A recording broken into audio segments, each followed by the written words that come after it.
నేను చెప్పే ఈ 3 సినిమాలు కనీసం మీరు 10 సార్లు చూస్తుంటారు జీవితంలో, కానీ ఇప్పుడు పెట్టే మళ్ళీ చూస్తారు. అది దీని వాల్యూ. అలాంటి ఏంటో 3 మూవీస్ చూద్దాం. ఇందులోని నెంబర్ 3 బొమ్మరిల్లు. అసలు బొమ్మరిల్లు అనే సినిమాకి ఇది బాగాలేదు అని పేరు పెట్టడానికి ఏముండదు. అన్ని సీన్స్ మొత్తం మూవీ అంతా ఎంత నీట్గా ఉంటుందంటే ఒక పర్ఫెక్ట్ కట్ అలా ఉంటుంది అనమాట. అండ్ ఇందులోని ఫాదర్ అండ్ సన్ బాండింగ్ గురించి మనం చెప్పుకోవాల్సిన అవసరం లేదు. అది ఇప్పటికీ ఎంతో ట్రెండింగ్లో ఉంటుంది. ఇప్పటికీ నా చేయి మీ చేతిలో ఉందన్న డైలాగ్ ఇప్పటికీ వాడుతూనే ఉంటారు. అండ్ ఇందులోని హాసిని, ఆ హీరోయిన్ క్యారెక్టర్ అంత ఇన్నోసెన్స్ అండ్ ప్యూర్ హార్ట్ అంటే అసలు మనం చూసి మనం అనుకుంటాం అసలు అంటే అమ్మాయిలు ఉంటారో లేదా అని చెప్పి. అండ్ హీరో ఒకటి ఫాదర్ దగ్గర హీరోయిన్ దగ్గర కొన్ని సీన్స్లో నలుగుతుండడం కూడా మనకి బాగుంటుంది, రియలిస్టిక్గా ఉంటుంది. బట్ అలాంటి హీరోయిన్ని ఇంటికి తెచ్చి ఒప్పించే స్టోరీ ఇప్పుడు వచ్చి ముందు లేదు, తర్వాత రాలేదు.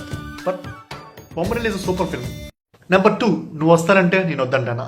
అసలు ఈ మూవీ ఉంటుంది చూడండి, ఒక పాటలు కానీ కామెడీ కానీ అండ్ యాక్షన్ కానీ అన్నీ ఉంటాయి సినిమాలోనే. శ్రీహరి గారు బిగ్గెస్ట్ అసెట్ సినిమాకి అయితే నన్ను అడిగితే. అతని వల్ల సగం సినిమా హిట్ అవుతుంది.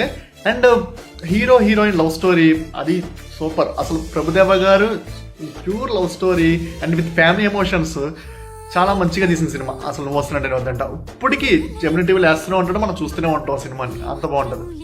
అండ్ ఇందులో నెంబర్ 1 నువ్వు నాకు నచ్చావు. నువ్వు నాకు నచ్చమనే సినిమా నాకు ఎంత పిచ్చి అంటే మీరు 1000 సార్లు వేయండి, 1000 ఒకటోసారి కూడా చూస్తాను నేను, అంత ఇష్టం నాకంటే. అసలు ఇందులో వెంకీ మామ కామెడీ, ఎంఎస్ నారాయణ గారిది, సునీల్ గారిది, ప్రకాష్ రాజ్ గారిది, వెంకటేష్ గారిది మధ్య కామెడీస్ అండ్ ఆర్తి అగర్వాల్ వెంకటేష్ దగ్గర జరిగే లవ్ స్టోరీ కానీ అసలు ఏం పేరు పెట్టడం. 3 సినిమాలు అండి, చెప్పే పదాలు ఒకటే ఉండొచ్చు కానీ ఎమోషన్ మాత్రం మీరు చూసినప్పుడు సినిమాల్లో అంత బాగుంటుంది.